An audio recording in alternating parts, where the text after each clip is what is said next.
तो ये ॾिसो था शिकारपुर जो घंटाघर, ही लखीदर चौक खां पोइ ही दीवान जो होटल।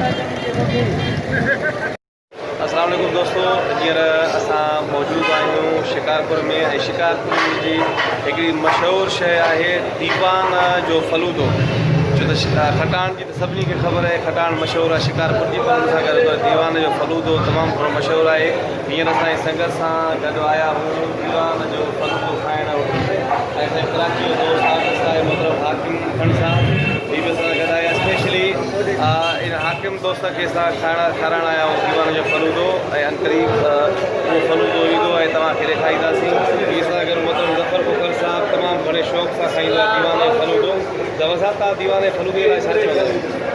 सब में मसलो दीवान जो फलूदो तो मशहूर है, पर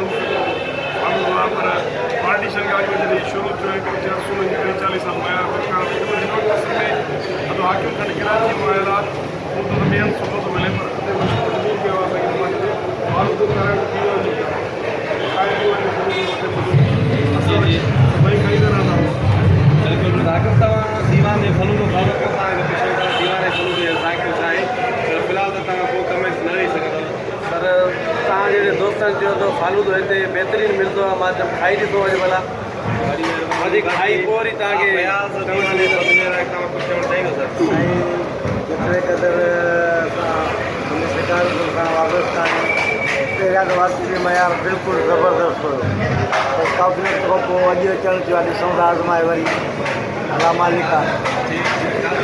सदाई महिमान नवाज़ आहियो शिकारपुर जा, हुनखे अवल खटाण ऐं दीवान जो फलूदो ज़रूरु पेश कयो।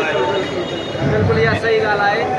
बहरहाल पहिरियों या हाणे असां बि काफ़ी अरसे खां पोइ आया आहियूं। अॼु चवानी त दीवान जो फालूदो असांजो तमामु मशहूरु आहे शिकारपुर में, ऐं आचार वरी अञा मशहूरु आहे। वॾी महिरबानी। सोच तव्हांखे दीवान जे होटल जो दीदार करायूं। ही दीवान जो होटल आहे, ही फलूदो जे डेली इस्तेमालु थींदी आहे। ही फलूदो तयारु कयो आहे। ही जेको फलूदो ही दोस्त असांजे फलूदो कयो आहे। ही फलूदो जेको दोस्त तयारु कंदा हिते तव्हां ॾिसी सघो था। ऐं प्लस में ही दीवान जो होटल ऐं दीवान जी ही मिठाई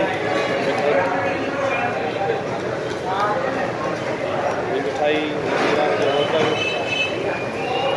ॾिसो, ही शिकारपुर में तव्हां जॾहिं बि अचो त बिल्कुलु शिकारपुर जूं हूअं त तमामु वॾो मशहूरु तरीन शहरु आहे शिकारपुर, ऐं असांजे शमन मीराली साहब जन जो शहरु आहे। छो त शमन मीराली साहब चयो हुयो त मुंहिंजी शिकारपुर दिलि में कदई कर, हिकिड़ो दफ़ो हली अचे ॾिसो।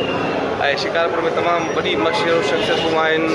असांजो पूरे एशिया खंड जो तमामु वॾो सियासतदान बि शिकारपुर जो अल्लाह बख़्श सूमरो साहब जन जेको शहीद थिया हुआ पार्टीशन खां पहिरियां, या सूमरा फैमिली जेका बि असांजे पाकिस्तान जी वॾी फैमिली आहे, सिंध जी वॾी फैमिली आहे, उहा बि तालुक़ु शिकारपुर सां रखे थी। ऐं प्लस में जेको आहे सो सैयद कासिम नवाज़ शाह सिंध जो तमामु वॾो शाइर, साईं बि शिकारपुर सां तालुक़ु रखे थो। ऐं असांजे सिंध जो तमामु